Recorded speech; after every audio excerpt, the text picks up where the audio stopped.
उद्धव गुट की संसदीय दल वाली मीटिंग का वक्त तय था, व्हिप जारी था, सांसदों की अटेंडेंस दर्ज कराने के लिए कॉपी भी तैयार थी।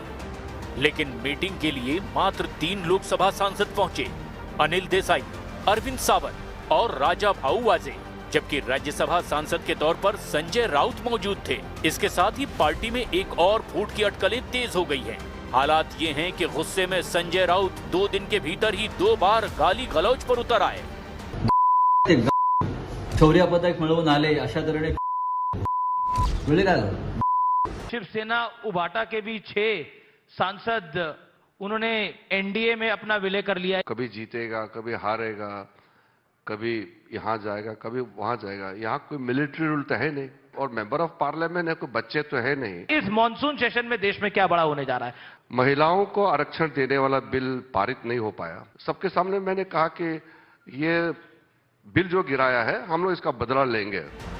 ये भी दावा है कि बीएमसी में उद्धव गुट के 65 नगर सेवक हैं, जिनमें से 20 से 25 अब शिंदे गुट के संपर्क में हैं। टूट फूट के बड़े बड़े दावे समाजवादी पार्टी में भी हो रहे हैं। ज्यादातर सांसद विधायक उनके पता हमारे पास भी संपर्क में हैं, समाजवादी पार्टी के हैं, कुछ कांग्रेस के भी हैं, 2 दर्जन से कम थोड़ी होंगे। भारतीय जनता पार्टी के लोग झूठ बोलते हैं। देखिए, समाजवादी पार्टी का कोई भी सांसद टूटेगा नहीं। सपा में तो अभी 25-26 सांसद टूटने को तैयार बैठे, हम लोग तोड़ ही नहीं रहे हैं। हम लोग तो 27 में जानते हुए अपने आप ही टूट के चले जाएंगे। समाजवादी पार्टी का संचालन श्री अखिलेश यादव के गलियारे में नहीं चलेगा। राम गोपाल जी ने चिट्ठी केंद्रीय गृह मंत्री माननीय अमित शाह जी को दिया। उस चिट्ठी में राम गोपाल जी ने स्पष्ट लिखा है कि फला फला फला व्यक्ति हैं, इनसे बात कर लीजिए। ये लोग अब सपा छोड़ करके अब भारतीय जनता पार्टी ज्वाइन करेंगे। तय है कि बड़ी टूट होने जा रही समाजवादी पार्टी में। अगर उनके दावे उनके अगर सच होते तो दावे सच हो गए तो राजनीति से इस्तीफा ले लूंगा। अच्छा, इस्तीफा दे दूंगा, मतलब संन्यास ले लेंगे। संन्यास ले लूंगा।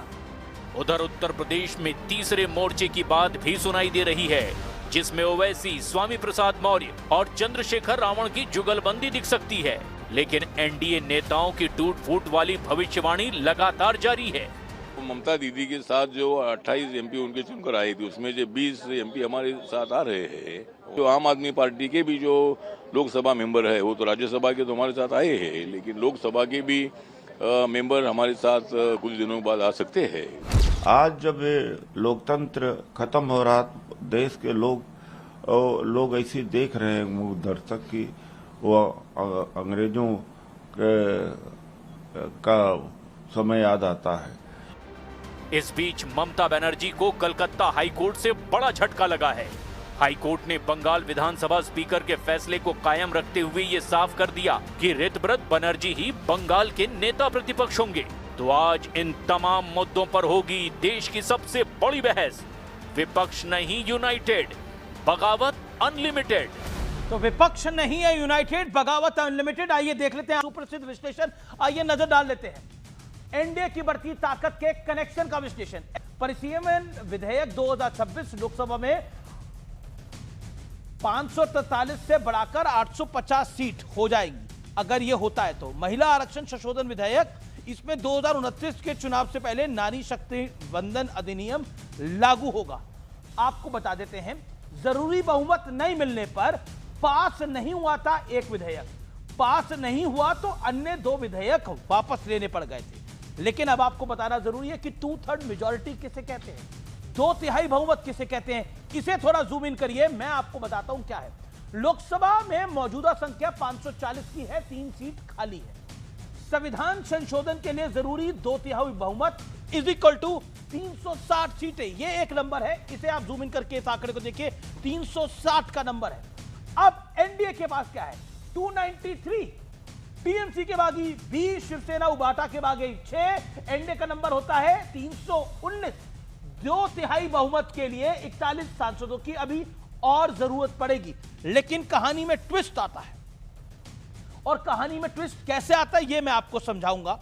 अगर डीएमके सांसद 22 है, वो वॉकआउट करते हैं तो हाउस की स्ट्रेंथ नीचे आ जाती है, और सदन की संख्या बल जब नीचे आता है, एनडीए और बागी सांसद जिसमें टीएमसी और उबाटा के हैं 319 होते हैं, संविधान संशोधन के लिए जरूरी 2/3 बहुमत 346 सांसद का होता है।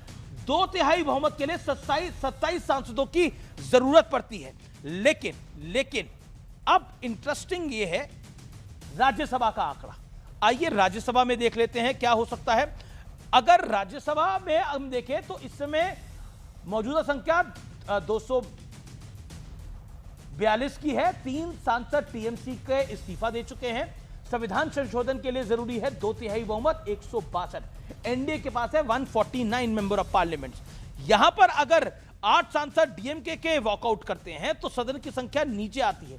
एनडीए के पास तो 149 नहीं रहता है, लेकिन बहुमत के लिए अब आंकड़ा सिर्फ 7 सांसदों का जुटाना है। यानी एक तरफ 41 सांसद लोकसभा में जुटाने थे, जो कम होकर 27 आ जाते हैं, और राज्यसभा में तो 7 ही आ जाते हैं। तो यहां पर एक बहुत बड़ा फैसला नरेंद्र मोदी की सरकार जुलाई के महीने में ले सकती है और एक बहुत बड़े बिल को पास करा सकती है। यानी परिसीमन अगर लागू हो जाता है तो इस देश की आधी आबादी को उनका बहुत बड़ा हक मिल सकता है। बड़ा सवाल क्या है? क्या अब तय है कि मोदी सरकार मॉनसून सत्र में कुछ बहुत बड़ा करने वाली है? यह अब तय माना जा रहा है, क्योंकि किरण रिजिजू ने भी एक बयान दिया है। लेकिन इसी बीच बड़ी डेवलपमेंट है राज्यसभा चुनाव को लेकर। एक बहुत बड़ी डेवलपमेंट है, एनडीए अपना उम्मीदवार जिता ले गई है झारखंड के अंदर। एनडीए के सपोर्ट से जो उम्मीदवार थे वो परिमल नाथवानी जीत गए हैं, वो जितवा ले गए ये अपने कैंडिडेट को।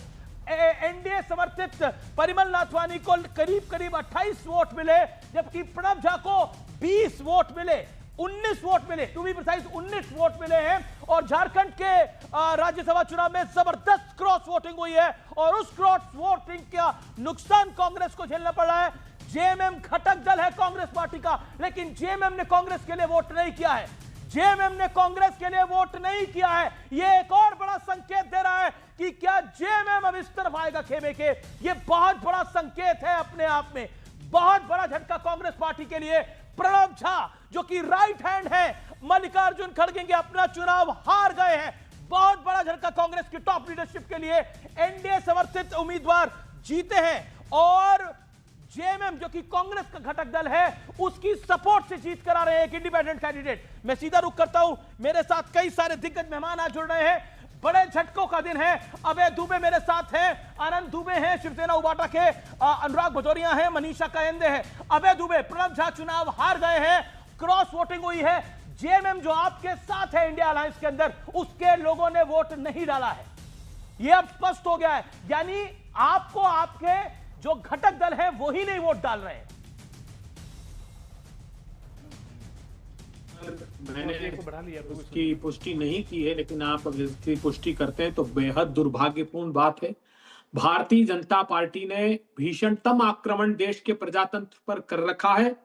जो मुट्ठी भर पूंजीपति अडानी जैसे हैं, उनके पैसे का दुरुपयोग और 300-400 करोड़ रुपए जो मर्यादा पुरुषोत्तम राम के चंदे में डाका डाला है, उस चंदे चोरी के पैसे से सांसदों की, विधायकों की खरीद फरोख्त भारतीय जनता पार्टी का नहीं, तो मेरा मानना है, आप कह रहे हैं कि ये सब कुछ चोरी के पैसे से हो रहा है। मेरा मानना है कि जेएमएम के विधायक, जेएमएम के लोगों ने तो आपको शुरू से ही समर्थन नहीं दिया था। उन्होंने बोला हमारे से डिस्कस करके कैंडिडेट ही नहीं लेकर आए ये लोग। तो आपका अपना कोऑर्डिनेशन कम है ना अभय दुबे। अभय दुबे, पॉलिटिक्स में कोऑर्डिनेशन जरूरी होता है। कोऑर्डिनेशन से अधिक मैंने कहा कि सत्ता की खरीद फरोख्त भारतीय जनता पार्टी अपने धन्ना सेठ दोस्तों के माध्यम से कर रही है सारे देश में। आप जिस अभी राजनीतिक दल का जिक्र कर रहे थे, महाराष्ट्र का क्या हुआ?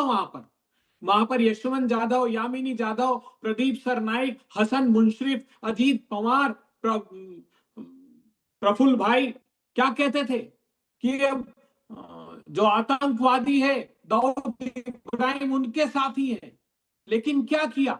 या तो छापा डालो या पैसा दो, इसकी नीति अपनाते हैं और घूसखोरी से और मर्यादा पुरुषोत्तम राम के चंदा चोरी के पैसे से इस प्रजातंत्र को ध्वस्त कर रहे हैं। ये पूरा देश देख रहा है, क्योंकि विप जारी नहीं होती राज्यसभा के चुनाव में, इसलिए उस तरीके से वो अयोग्य घोषित नहीं होते। लेकिन ये देखिए, टीएमसी आज कोर्ट गई, कोर्ट पे तो यकीन है। कोर्ट ने बोला अगर किसी को नेता मान रहा है एक दल, तो उसमें हम कैसे हस्तक्षेप कर सकते हैं? उन्होंने बोला कि वो बिल्कुल सही है। ऋतुव्रत बनर्जी को आज उन्होंने टीएमसी का नेता मान लिया, नेता विपक्ष मान लिया, मतलब कोर्ट भी कह रहा है। लेकिन अब देखिए, अब शिवसेना यूबीटी ने अपने नेताओं की आज बैठक बुलाई, 9 बुलाए, 3 आए, 6 आए नहीं। अब संजय राउत वहां गालियां निकाल रहे हैं, मतलब प्रैक्टिकली गालियां निकाली है, मुझे बीप करके चलानी पड़ी है।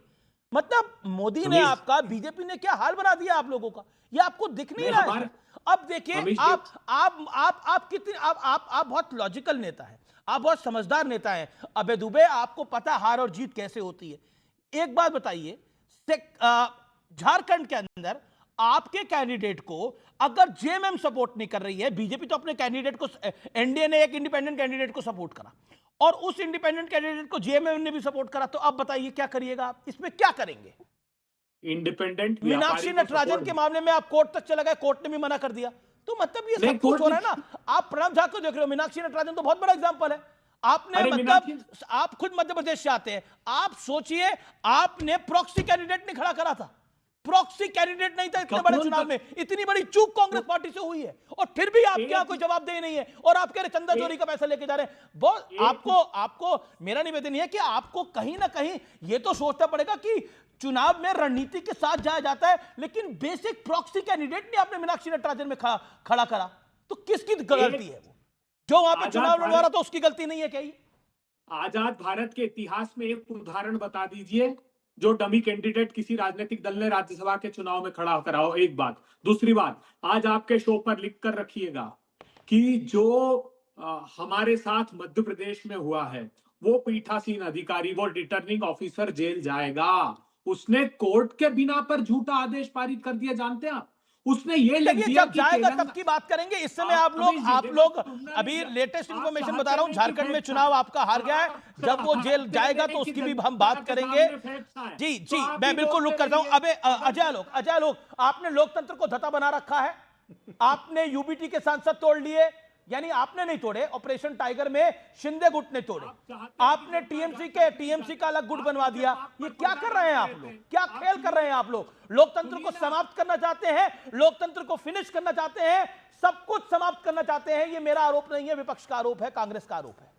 अजय लोग, अरे सब आरोपों का ठीकरा हम ही पे फोड़ना है तो फोड़ते रहिए। वैसे एक गाना याद आ रहा है, अनिल कपूर का बड़ा फेमस गाना था, आनंद दुबे जी, याद होगा आपको, 10 लाख को मैं राख करके दिखा दूं, मैं हूं वो राहुल, हाय मेरे राहुल, बोलो मेरे राहुल, 10 लाख को खाक करके दिखा दिया।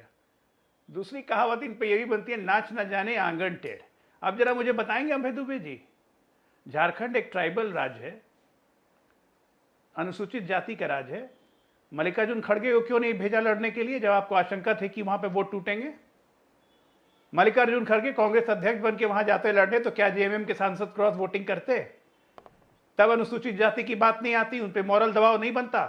आप नहीं चाहते थे कि आपके ये कैंडिडेट जीते हैं, नहीं तो आप मल्लिकार्जुन खड़गे को यहां भेजते और प्रणव झा को भेजते वहां कर्नाटक।